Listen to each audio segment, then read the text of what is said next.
Students, means of transport यानी transportation के types.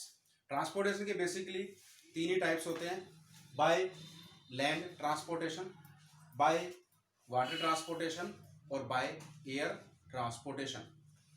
Land transportation के आगे फिर तीन टाइप्स हैं, बाय रोडवेज, बाय रेलवेज और बाय पाइपलाइंस। इसी तरह वाटर ट्रांसपोर्टेशन के भी टू टाइप्स हैं, इनलैंड और ओवरसीज। अब बच गया आपका एयर। एयर ट्रांसपोर्टेशन के भी आगे टू टाइप्स होते हैं, डोमेस्टिक एयरवेज और इंटरनेशनल एयरवेज। और फिर डोमेस्टिक एयरवेज को भी आगे टू टाइप्स में डिवाइड करते हैं हम, पब्लिक एयरवेज और प्राइवेट एयरवेज। तो अब आपको मैं थोड़ा डिटेल में बताऊंगा। लैंड ट्रांसपोर्टेशन के तीन टाइप्स आगे, रोडवेज। रोडवेज को सरफेस ट्रांसपोर्टेशन भी कहते हैं और रोडवेज हिली एरियाज में काफ़ी अच्छा माना जाता है और इफेक्टिव होता है और यूजफुल होता है इसलिए। और डोर टू डोर ट्रांसपोर्टेशन के लिए रोडवेज सबसे बेटर ऑप्शन माना जाता है। उसके बाद में आता है रेलवेज। लंबी दूरी की यात्राएं करने के लिए और मालगाड़ी के द्वारा माल को एक जगह से दूसरी जगह भेजने के लिए रोडवेज इफेक्टिव, चीपेस्ट और सबसे अच्छा साधन माना जाता है। लेकिन इसकी कुछ लिमिटेशंस हैं।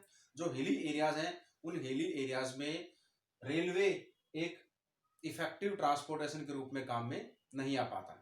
हमारे जो हिली स्टेट्स हैं जैसे JNK है, उत्तरांचल है और नॉर्थ ईस्ट के स्टेट हैं, तो नॉर्थ ईस्ट के स्टेट्स में ये काफ़ी हिली हैं, इनमें पहाड़ वगैरह काफ़ी ज़्यादा हैं। तो हिली एरियाज होने के कारण रोडवेज रेलवे से ज़्यादा अच्छा माना जाता है, इफेक्टिव माना जाता है। तो ये रोडवेज की मेरिट हो गई और रेलवे की डीमेरिट्स हो गई।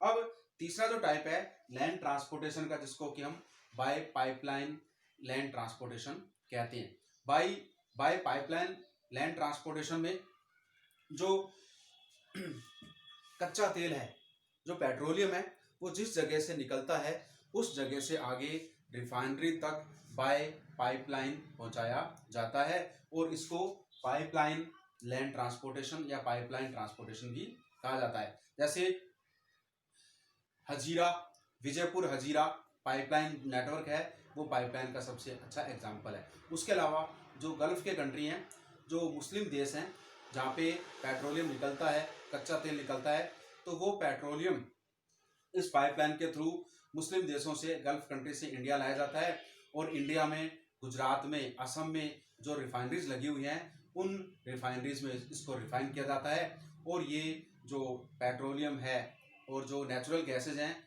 इन सभी को केमिकल इंडस्ट्री में और फर्टिलाइजर इंडस्ट्री में यूज किया जाता है, जिससे केमिकल्स और फर्टिलाइजर बनाए जाते हैं और गुजरात में इसका यूज किया जाता है।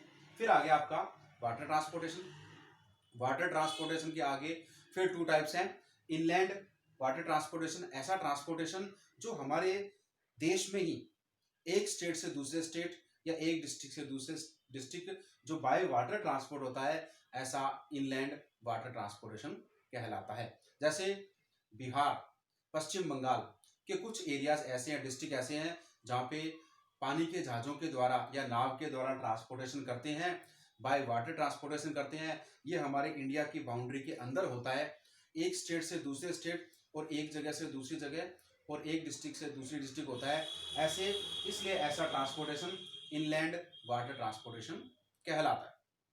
अब बच गया, अगर एक कंट्री से दूसरी कंट्री ट्रांसपोर्टेशन करना है बाय वाटर ट्रांसपोर्टेशन, तो ऐसा ओवरसीज वाटर ट्रांसपोर्टेशन या ऐसे मान लीजिए इंटरनेशनल वाटर ट्रांसपोर्टेशन कहलाता है। ये वाटर ट्रांसपोर्टेशन इंडिया में काफ़ी कम होता है। थर्ड आ गया है आपका एयर ट्रांसपोर्टेशन। हिली एरियाज में जहाँ पे बाय रोडवेज और बाय रेलवे ट्रांसपोर्टेशन इफेक्टिव नहीं होता है, मुश्किल भरा होता है, वहाँ उन एरियाज में बाय एयर ट्रांसपोर्टेशन अच्छा माना जाता है, इफेक्टिव माना जाता है और यूजफुल होता है। एयर ट्रांसपोर्टेशन को भी आगे टू टाइप्स में डिवाइड किया गया है, जिसको कि डोमेस्टिक और इंटरनेशनल ट्रांसपोर्टेशन कहते हैं। डोमेस्टिक एयर ट्रांसपोर्टेशन में एक सिटी से दूसरी सिटी बाय एयर जाना, जैसे दिल्ली से मुंबई जाना, मुंबई से कैलकाटा जाना और कैलकाटा से अहमदाबाद जाना, यानी हमारे देश की बाउंड्री में बाय एयर जो हम ट्रैवलिंग कर रहे हैं ये डोमेस्टिक एयर ट्रांसपोर्टेशन कहलाता है। फिर आ गया स्टूडेंट्स इसका सेकंड टाइप, जिसको इंटरनेशनल एयर ट्रांसपोर्टेशन कहते हैं। एक कंट्री से दूसरे कंट्री, इंडिया से America, France, Japan, Afghanistan, Pakistan, Nepal और रशिया जाना है, तो उसके लिए जो हम एयर ट्रांसपोर्टेशन यूज करते हैं उसको इंटरनेशनल एयर ट्रांसपोर्टेशन कहा जाता है। अब इसमें सबसे इंपॉर्टेंट है कि जो air transportation, domestic air transportation है, वो भी दो तरीके से होता है। उसकी ओनरशिप दो कैटेगरीज के पास होती है, जिसको कि पब्लिक एयरवेज और प्राइवेट एयरवेज कहते हैं। ऐसी एयरलाइन सर्विसेज, ऐसी एयर सर्विसेज जो कि गवर्नमेंट के द्वारा प्रोवाइड की जाती है। किसके द्वारा स्टूडेंट्स? गवर्नमेंट के द्वारा। किसके द्वारा स्टूडेंट्स?